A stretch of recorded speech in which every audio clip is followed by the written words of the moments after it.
Yo, yo, yo, what's good, everybody? Salute. It is Tony the Savant back again. Hope everybody's having a good day, man. Good morning, good afternoon, good evening, depending on where you pull up to this video. And you see the title of the video, man. And if you don't see the title, you should be reading this visual on your screen as another former teammate of LeBron James has come out and spoken some truth. And if you are a LeBron James critic or in the LeBron James critic community, um, Udonis Haslem is really just saying stuff that we've been saying for years. And it feels good to actually hear the ones that are qualified to speak on it say the exact same things you saying. As Udonis Haslem on his podcast show, OGs, um, I watched one episode a little while ago, but I'm gonna start tapping in a little bit more.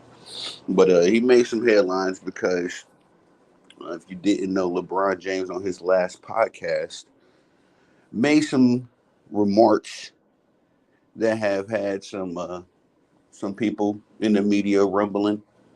Stephen A. spoke out very strongly about how he felt about these particular remarks LeBron James has made, and now Udonis Haslem has said his piece concerning LeBron James' remarks. And if you haven't heard LeBron James' remarks, I'm gonna start dropping these clips, man. But it was on the Mind the Game podcast. Well, LeBron James and JJ Redick were discussing, what happened in 2011. Uh, and kudos to LeBron. He tried. This is the closest I think I've ever heard of him taking some accountability. Um, but he followed up, you know, him taking somewhat, you could say, him taking somewhat of the blame with some of his propaganda, some of his excuses, some of his garbage that he's been trying to feed us and controlling the narrative. Now, this particular excuse, I ain't gonna lie, it must have came. This is a new excuse cooked up from the Clutch Sports camp, or I take that back. It's not new. They just taken one excuse that they've been using for years and remixed it. The whole LeBron James didn't have enough help. The whole LeBron James only played with bums. They kind of combined those two excuses. Excuse me, LeBron James combined those two excuses and cooked up a new excuse. And like I said, Udonis has some. Uh, those comments did not sit well with him.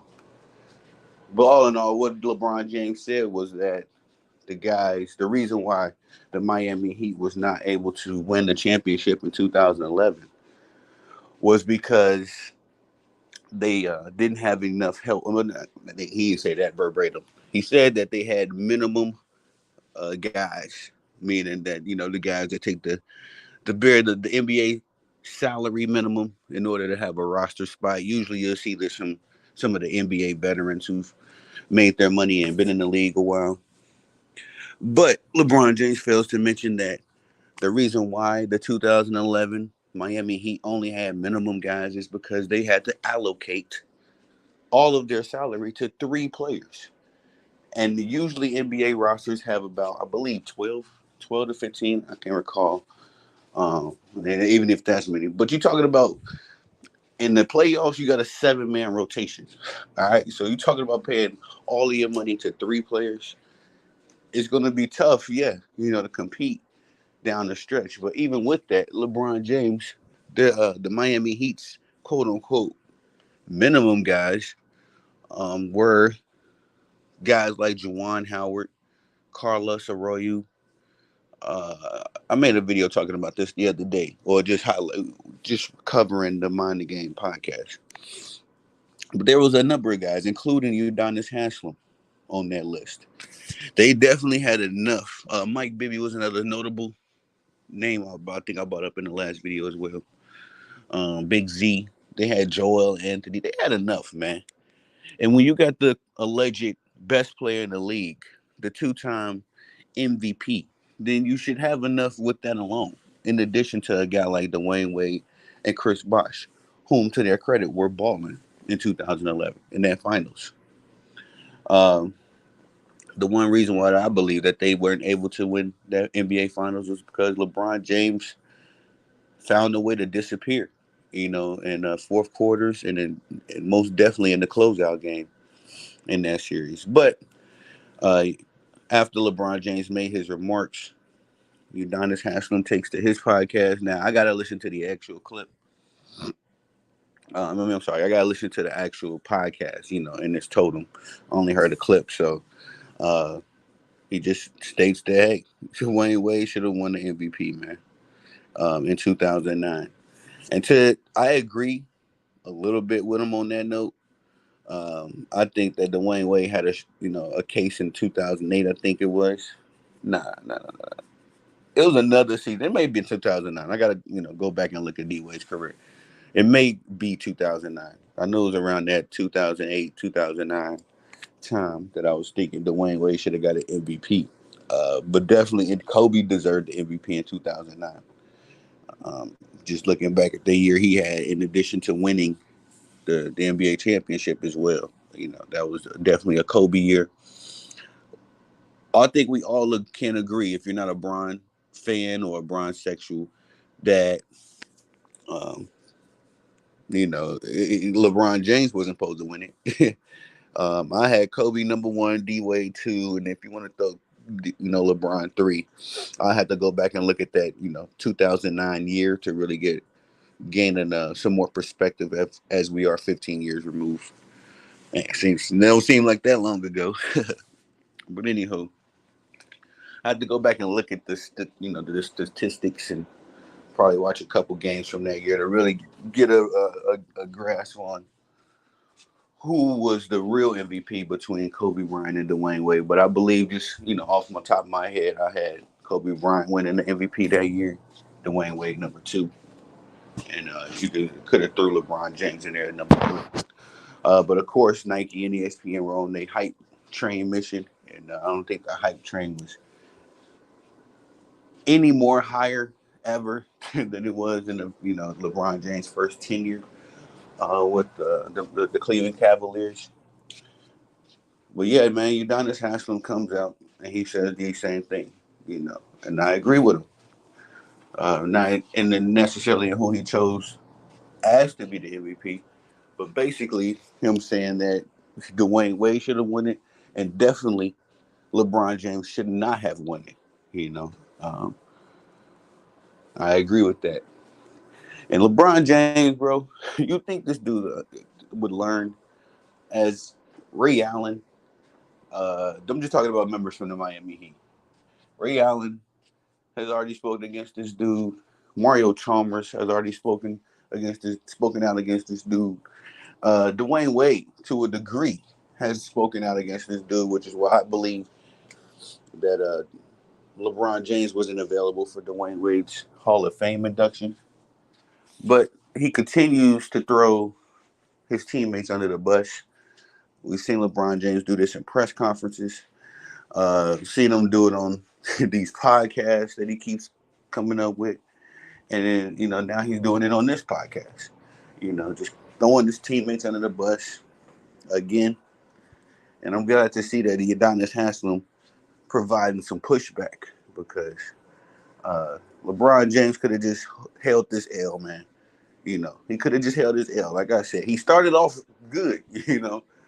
I can't remember exactly how the situation arose, but I believe JJ asked him a question. But he started off good. He said uh, they lost and he could have played better. I believe some on those lines. But as soon as I heard LeBron James say "but," after he somewhat took credit, not took credit, but took the blame. As soon as I heard him say "but" after that, I knew that excuses was coming. I knew it, and sure enough, listening to that podcast live, sure enough, he went right into the script of throwing teammates under the bus, making excuses, gassing himself up, and just nasty work, bro. This podcast, I was actually looking forward to this podcast, man.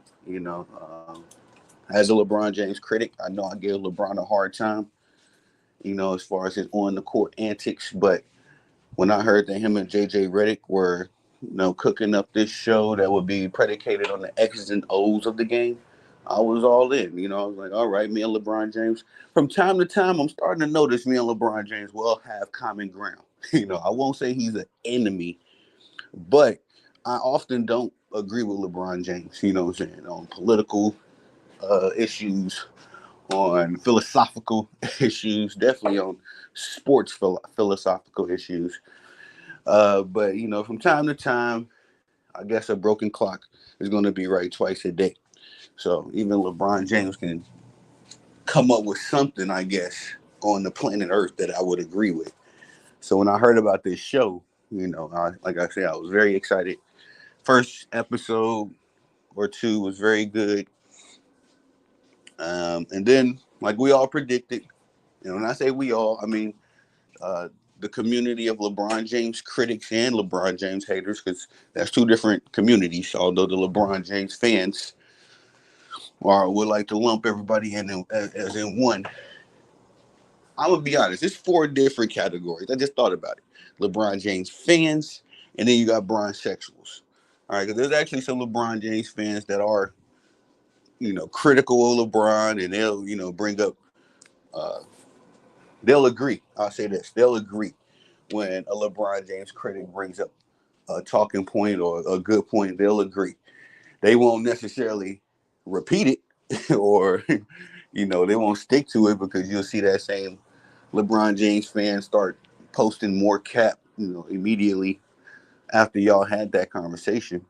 But they're not as bad as the second category, the bronzexuals. The bronzexuals are raging uh, maniacs who troll and will, you know, do everything except talk basketball. They'll do all of that whole LeBron James is a family man, all that crap. They run the script. That's the bronzexuals, the unreasonable of the LeBron James fans. LeBron James fans are reasonable, but they still delusional. Bronzexuals are not reasonable and fully on delusional. Then you got the LeBron James haters, which I've been accused of. These are the dudes that just take a joy out of tearing LeBron James down. I get it. There are guys out there that do that. That's a real, niche. I wouldn't say it's my thing, because I often don't even care about talking about LeBron James. It's only when this dude, like this podcast, and like these dumbass remarks he keeps making. It's only when he really goes out of his way to be in the headlines that I'll cover the story. Because LeBron James is doing something every day. Trust me, guys. I'm always reading articles. I'm always in the mix. I'm listening. I listen to a number of Laker podcasts. One particularly, my boy Seven Mitchell. Shout out to him. I listen to his podcast, and also Behind the Bench Sports. That they got a group and a YouTube channel. Love listening to them. I think they Laker fans as well over there. So when you get a perspective out of Laker land of how they are feeling, you know, gives me. I feel like it increases the integrity of my reporting. You know, because I'm actually going to the sources. I'm not just cooking up something. But nonetheless, you got the LeBron James haters, of course, that just invest time in tearing them down. Then you got the LeBron James critics, who I feel like that's my community, where a lot of times LeBron James critics were former LeBron James fans. This is the commonality I'm seeing amongst the critics, is that we were all once LeBron James fans, and the most common point of agreement amongst LeBron James critics, where we all say that where we jumped off the bandwagon for the most part. When I talk to these guys, the point that we got to where we jumped off the LeBron James hype train was during the decision. The decision was a very polarizing time for LeBron James fans. I think that was the moment that the LeBron James fan community split. You had to choose a side. Were you going to be in agreement with this unprecedented move that destroyed the parity in the NBA and guaranteed LeBron James, he said 1, 2, 3, 4, 5, 6, 7, all that craziness. But we knew that LeBron James was going to certainly win a ring in Miami because the competition level was decreased overnight. He took a top 10 talent in Chris Bosh. Chris Bosh was averaging, I think, like 24 and 12, the year he went over to Miami. Excuse me, the year prior to him going to Miami. Then you got Dwayne Wade. Come on, bro. Dwayne Wade is a top 3 shooting guard all time in the NBA. Not just in his era, not just, you know, uh, let's just say like in the 90s or in the 2010s. No, look, Dwayne Wade is a transcendent generational talent. Miami Heat drafted him for that. Pat Riley, who coached the greats, Magic Johnson, Kareem, Patrick Ewing, Allen Houston, all of these NBA legends. Pat Riley uh, blessed Dwayne Wade.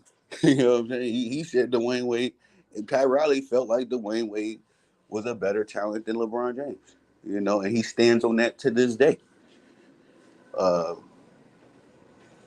this is the kind of culture and the kind of organization and the class that LeBron James walked into when he went to Miami. So we all knew he was going to win a ring eventually. And I don't think anybody seen 2011 coming. Even if the most ardent LeBron James haters, I don't think any of them predicted 2011.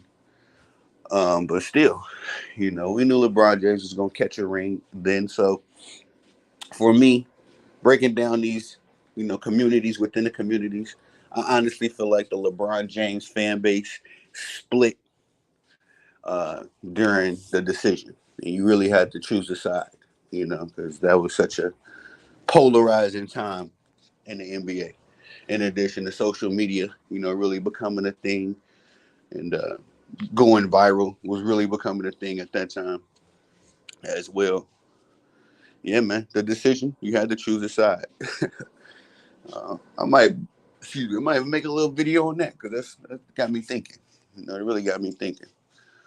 But anyway, yeah, Udonis Haslem says that Dwayne Wade should have won the MVP in 2009.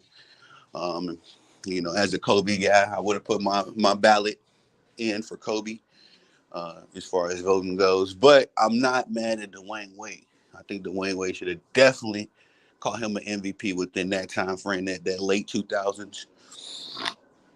Uh, I want to say 2007, D Wade was going crazy too. I got to go back and look at that time.